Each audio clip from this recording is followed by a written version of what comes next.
A big warning. Mag-prepare kayo ng tissue kasi it's gonna be an episode full of nosebleed. When you're running a business, a lot of things that you can control actually goes down to what's the process. That's where anything tied to it with my mindset is what process or what are we doing in terms of a system that can not only help what's happening right now, but how can we put something in that would actually prevent it from happening again and again. Mm-hmm. If you're leading a team, if you're trying to move any movement, it has to come from you. Are you able to talk about it with your team? Are you being the example from your team? That's the very first thing from what the business owner can do.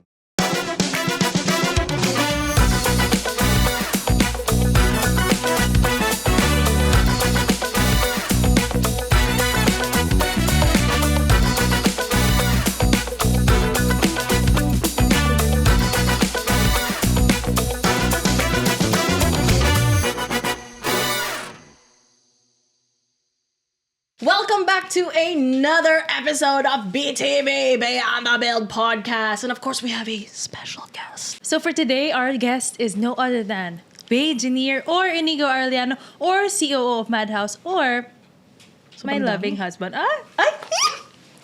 Sana all? Ay, what? As you know him on the internet as Baegineer, he was our character in one of our site serye. But for today, makikilala natin siya on why he is the COO of Madhouse Design Studio and what the COO actually means. So, if you don't already know, maraming work sa isang corporation. Merong CEO, merong COO.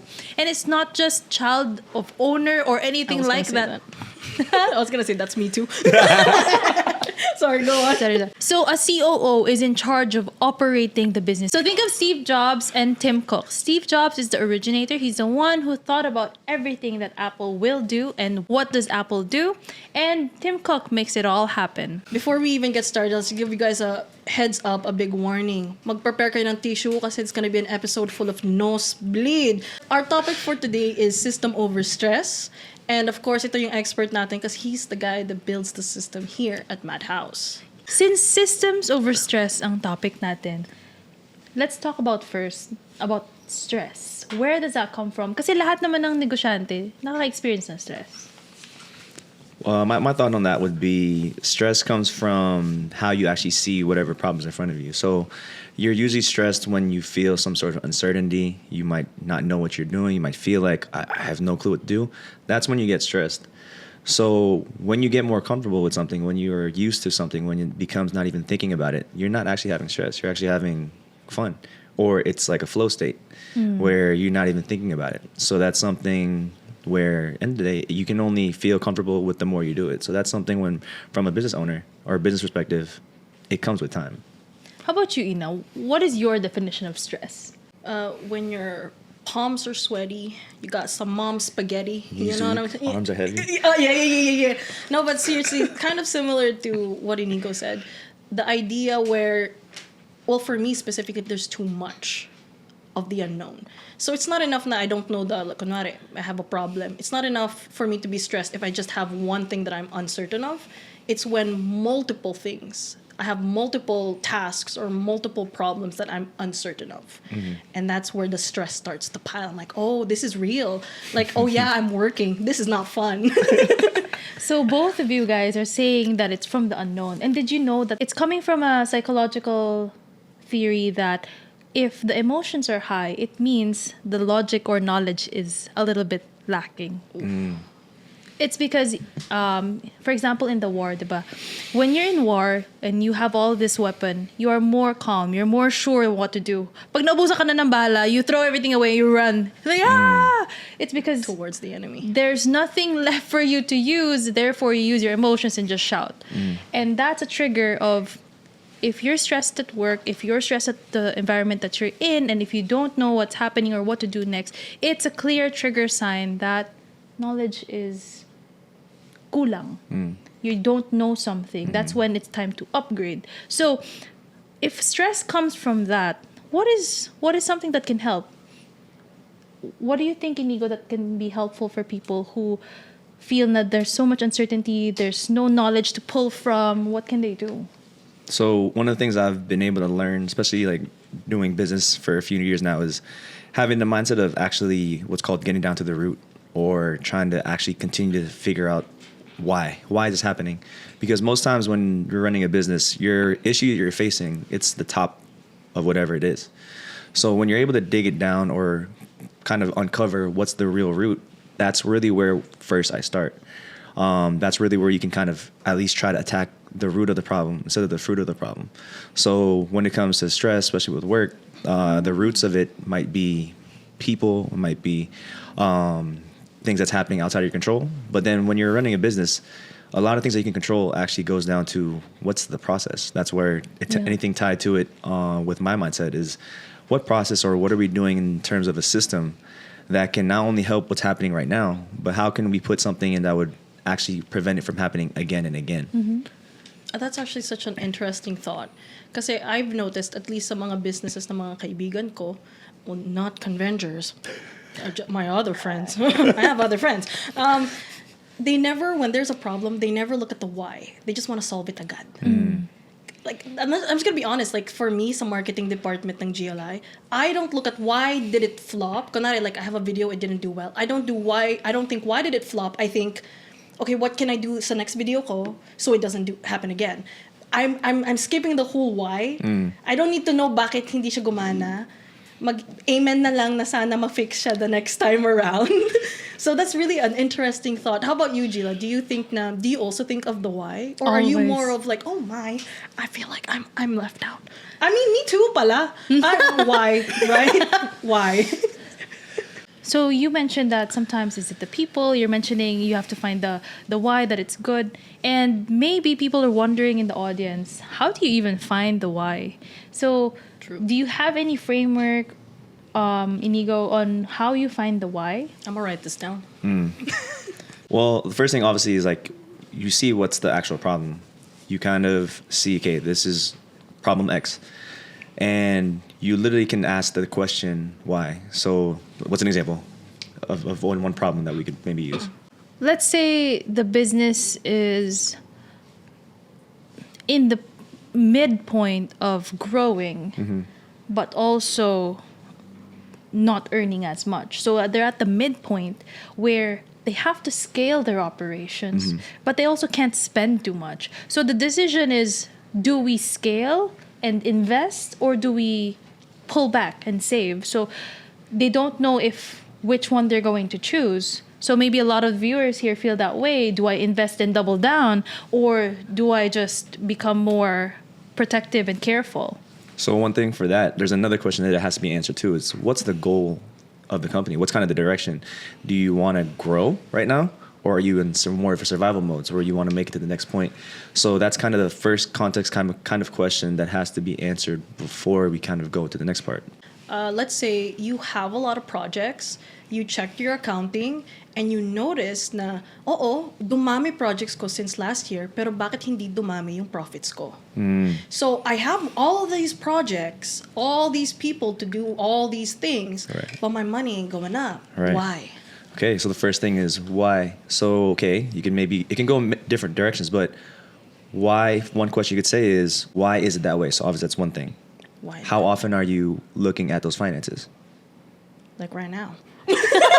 What's I'm looking around. how in sense of like for you, like if you're the business owner, how often are you actually looking at it? Is it something that's happening once a year, once every 6 months? That's kind of the things where, okay, let's first kind of bring the scope in of how often, how frequent are you looking at something, because that will uncover the why. So I'll give, just for context, kunwari lang, let's give a timeline. So let's say I check it realistically, since you have so many projects, you're so busy, you only check it every 3 months. And now the question is, why are we not making enough money at the end of the day, right? So now you ask yourself, is 3 months good enough? You actually need to break that down even smaller periods, so that way you can kind of uncover the why. When we're actually talking about finances, it's for the most part, to simplify it, it's how much money comes into the business, how much money comes out, and then at the bottom, that's kind of the net income or whatever's left over. So your question at the end of the day is, why is there not enough? So what is the only components that you're looking at? Are we making enough coming in, or are we spending too much on the way out? That's one way to look at the why. So using that as the framework, that's where the question is, how often are you looking at these things? why is it only now that you're looking at the problem 3 months in? This is something that definitely 3 months is way too big of a window. So for sure, I would recommend first there. So the why of that is, why are we only looking at it every 3 months? That's to help make this point relevant. So for there, that's the next question. So let's try to take that. Why only every 3 months? And then you dive deep into that and you find that answer and problem, saying, okay, why every 3 months? And then you figure out, maybe let's do it every month. How do you make that stick into a company that we check things every month?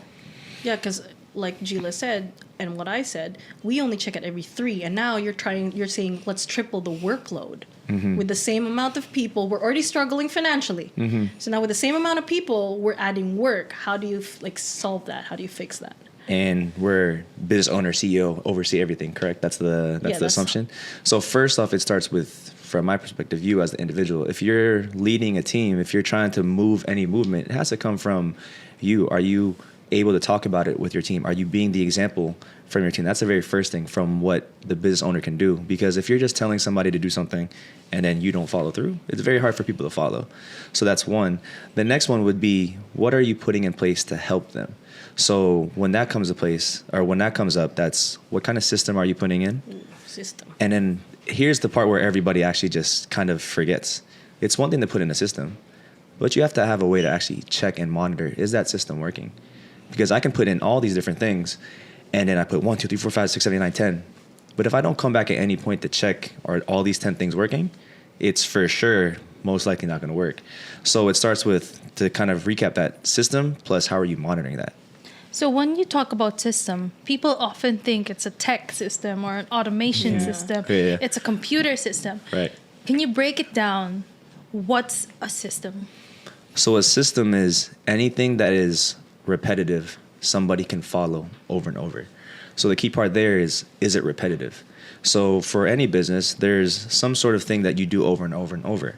So for Madhouse, it's design, construction, inquiries. So our things that are our core business is happening over and over and over again. Something that would be out of the blue is if somebody wants us to randomly help with, I can't even think of, kind of show them a tour of some other part of another part of the country. Like, that's not within our core business. That's not something that you can actually systematize because you're not doing it over and over. So whatever the core business of the listeners are, think about that. And then you can then create some sort of system where it's step 1, step 2, step 3, step 4, however many steps, and then it comes to the end. Because no matter what any business is doing, there's some sort of formula that's being followed. It's now the owner or the operator's part to figure out, what does that look like? So a system is anything that is repetitive. It's something that the business does over and over again. And if you don't have a system in place, then everybody will have their own interpretation of how to do that repetitive process. Exactly. And that causes stress. I mean, it's a simple thought of, if you tell somebody to do, if you have 2 people in front of you, if I have you guys, if I tell you to do, go fix that, Ina, go fix that. No. 1, you won't listen. 2, if I just say something as simple as that, how hard is that for both you guys to hit the same exact outcome? Oh, that's so difficult. true. Because again, you're just saying fix, literally just fix that. Fixing for me might be, it's lined up, it's put exactly here. For Gila, it might be, it's glued together, put here, and then just left on the table. For Ina, it might be just fixed is, I'll get somebody else to do it. That's really what I would do. You're good. You're good. But You're yet, good. when you look at it at the end of the day, all 3 of us in our eyes, it's fixed. But then as an owner, I have one thing that I want to happen. I need to be clear to everybody that this is what the outcome is. This is what I want to be. And then as you can make that into a system, that's when it starts becoming, the business is growing. The business is becoming in a way where it's running on itself to some extent. So that's good. When we do things repetitively, and then when we do systems that the business owner wants to do repetitively, then it becomes a stronger company. So, Tumitibay. tumitibay siya. Yeah.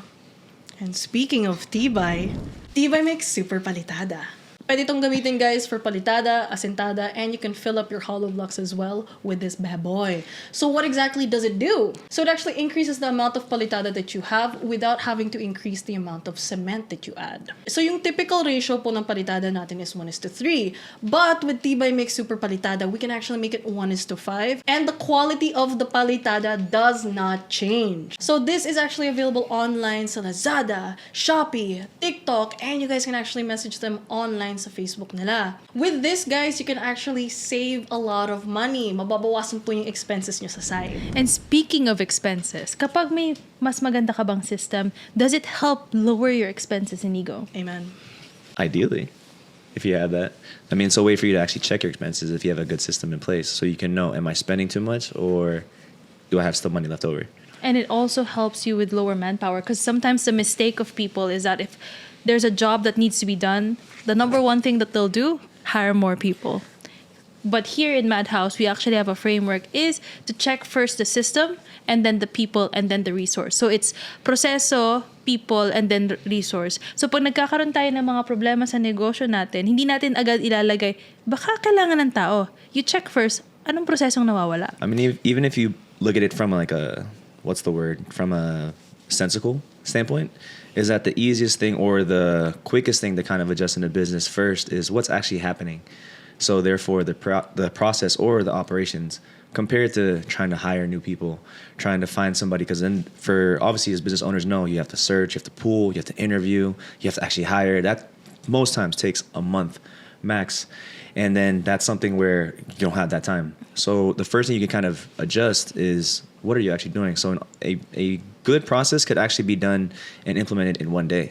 You could actually see in some instances the very next day something being changed. So that's where for sure start off there compared to the harder things such as manpower.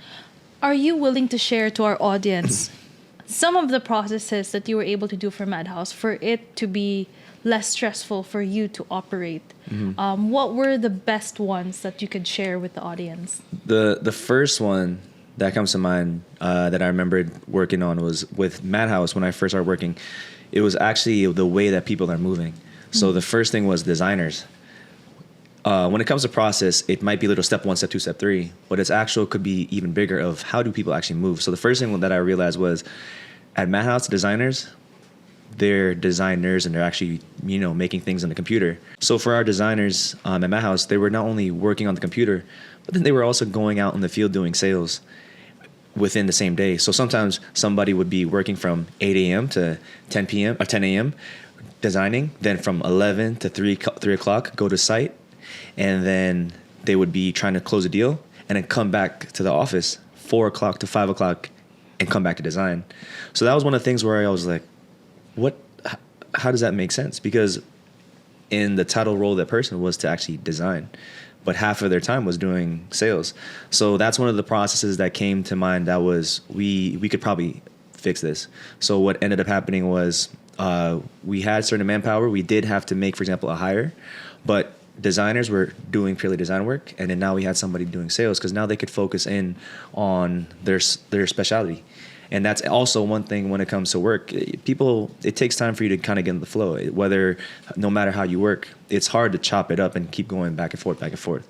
And sabi nga natin kanina, di ba, we don't want to just add manpower and just expenses. So, sino yung kinuha nating sales nun, no? Para hindi ganun kalaki yung expenses. Kasi, syempre, pag sales manager or big shot na sales guy na magpapasok sa Madhouse, it would be very high capital. Sino pinasok natin? Josh, aka Cellboy.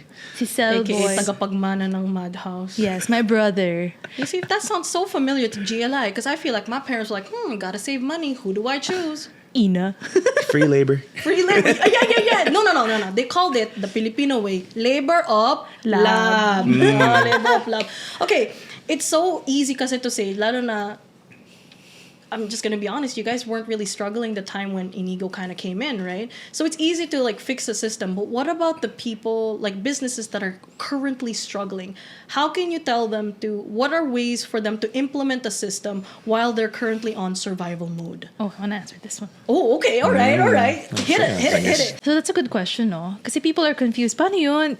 Struggling na nga yung business namin, hindi siya kumikita. Do I do systems first and then I hope to earn? there's this framework actually called the business hierarchy of needs. So it's a triangle or a pyramid that has different layers, and at the very bottom is sales. After that is profit, and then order, and then impact and legacy.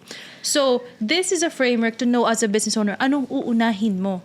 And this is the same as the human basic needs. Sa humans, ang nasa bottom is food, shelter, and then oxygen. The Yeah, we second need that. the second layer is shelter. The third layer is accomplishment. So you wouldn't be looking for accomplishment and shelter if you were hungry. Amen. So the same way that you don't look to build systems if you're running out of cash. So the first thing that you have to fix if there's a business problem is the bottom of the pyramid, which is sales. So once you have enough sales, you have to fix the next one, which is profit. It's the one that Iñigo was talking about, yung palabas, to make sure may natitira. And once your sales and profit are hopefully positive and a little bit better, that's when you have the runway to do all the processes and systems. So that was a good question, Ina, no? Kasi natututunan nila kay Iñigo mag-systematize. E paano nga kung wala ng budget? Imagine this. If they spent 3 weeks to create an operations plan, but in that 3 weeks, wala na silang pampasahod. Exactly. Walang It does nothing. sense. It does nothing. Walang sense. So, anong gagawin pag ganun, Iñigo? What do you think? If anything, that's a actual direct thing that happened with Madhouse, is where my first project was actually the sales. That's where you can try to at least put a process or system so that way you can have it feel consistent with the sales. So whether that's having a way to actually know what's ever going on in your sales. So is it the number of people you're talking to? Is it number of consultations? However your business works, what can you actually stabilize from the sales side? So that way, when you're able to have it be somewhat level, then you can kind of predict how are we earning.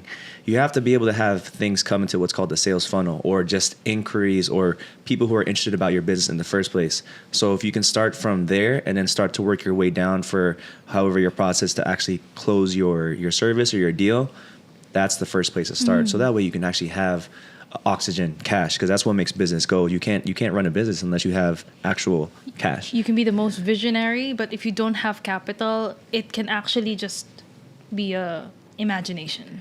So, sabi nga ni Iñigo, the first thing that he fixed was the sales department. So, with your business, baka ang dami nilang kailangan ayusin. Yeah. They're gonna fix the construction department, the design department, the whichever department. The first thing that they have to fix if they're not having enough sales is the sales department. Survival talaga muna. Survival muna.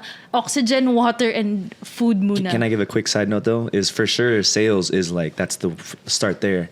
But there is kind of like a 1A, 1B thing is have your sales, but you have to also make sure your finance as a team. Is it okay if you're on survival mode to have a temporary system? Like one that just works until you're okay na? For sure. Oh, Like that's okay, what we did. Common. That's a common thing. Then you can change it after. Is there a long learning period for your people? Or you think that's really on the leader na talaga? Less on the system? That's kind of more tied to the leader, if anything, like you're saying, is Okay. where end of the day, depending on the stage of the business, you have to actually have that flexibility. So systems are never meant to be concrete, like set in stone. Things change. Everything changes. Like look, even us as people, we're not the same person we were even a year ago. Consistent. So it's actually the same thing with the business, is where this might work for us. This is what's good for us at this period. And as you grow past that stage, let's revise the system, because you always have to make it match. So that's actually one thing we do at Madhouse is systems are meant for a certain period. We review it. Is it still working for us? Wow. If yes, then okay, let's continue. If it's not, then there's something should change so we can get to our goal. To the That's next the point. monitoring you were talking about. Exactly. So one of the things that I was taught was you can't improve what you don't monitor, or you can't improve what you don't check. So that's where the simple way to explain that is, if you know where you want to go, if you have a goal of I want to reach this certain level, one of the also important questions is, where are you right now? Because you have to have a baseline to kind of get to that next step. You can't just imaginary start, I'm going to start. You have to be able to say, okay, I'm here, step 1, step 2, step 3, to your ultimate goal. And that's like a step ladder. So the temporary system you were talking about, Ina, it could be anything. Kasi syempre, you're at survival mode eh.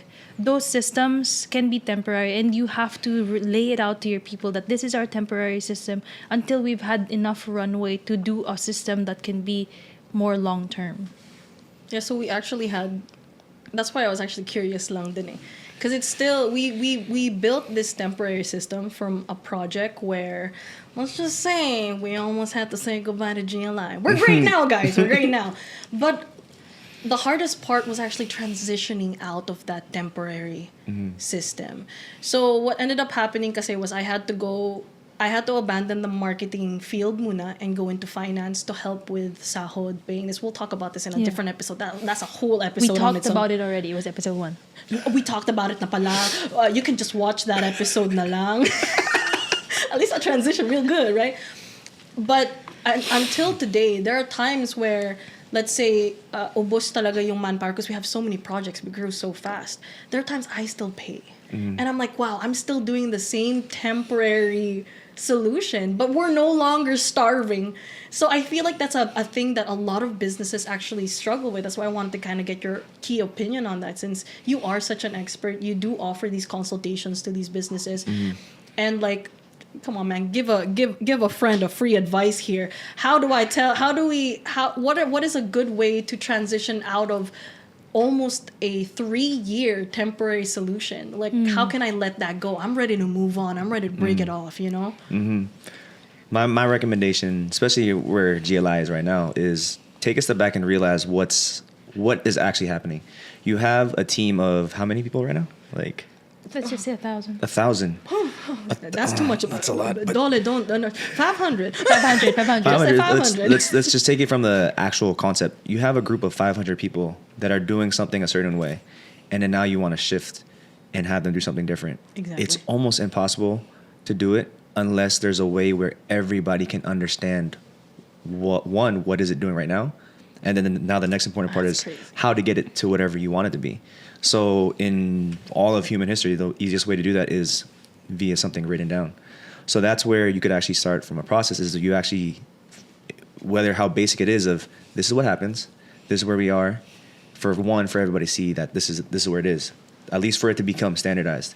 Then, however you want to grow and improve, that becomes then again a different documentation. So that way there's something people can follow. You want to make it as simple as instructions. Like for me, especially as a kid, one of my favorite things was Legos. I'm sure everybody knows Legos. When you have Lego piece Sponsor 1, us.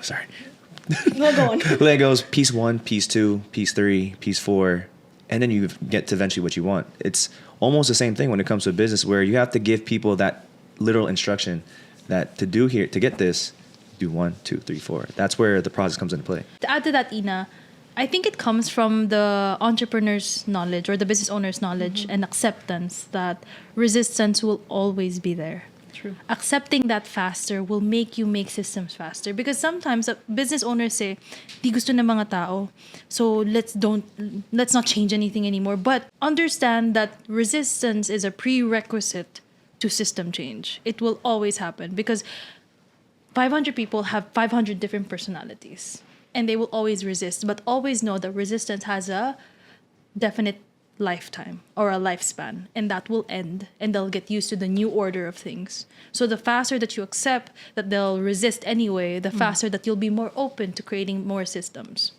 Totoo. Just one last, this is just a last question. Do you guys think that it is more stressful to build a system, or it's more stressful to not have a system in place? Because building a system is hard. Teaching people a system is very difficult. That's something we face as GLI, because now we grew very fast. And sad to say, we hired fast too. Which is, luckily now naman, they have the culture. They have the GLI culture. But we don't have a lot of... The top and the OGs, they have a system. But of course, the newer people, since we hired so fast, we're actually stressing out over the system, the implementation of the system. And of course, our topic is systems over stress. Pero, like I mentioned, it's so stressful to start a system. How do you... I have an answer for the question. Oh, yon. I want that answer. Either you build what's more stressful, building a system or Yeah. not having a system. And how do you alleviate the stress of building a system? So here's the first thing. That last sentence you said right there, how do you alleviate? It's not about removing, because there's going to be stress no matter what. You just put it on the surface of, am I stressed from putting in a system or stressed from the things that's going on right now? Either way, there's stress. Either way, you're feeling some way about something. So which stress would you rather have? The stress where you're putting something in and it's going to be hard, super hard for that first whatever time frame it is. Month, 2 months, 3 months, 6 months, what have you. But if it's done correctly, done in the right way, it should lessen after that first period. And now it becomes less and becomes smooth sailing. Now compare that to the same stress, a little bit, maybe less, but there's no end. It's forever how long? Yeah. So forever how long GLI's been operating? Like what, 5 years, 10 years? How long? You're asking a lot of great questions. let me get back to you. I'll write an email. A long time, and it's Yeah. been that way. So will it ever end? If you don't do something different, most likely not. That's true. So that is so good. deal with that stress up front, because there's going to be dividends, or there's going to be long-lasting effects after that first part. But that's where everybody gets scared of that first part. You know, Ina, in your question, there's going to be repetition either way.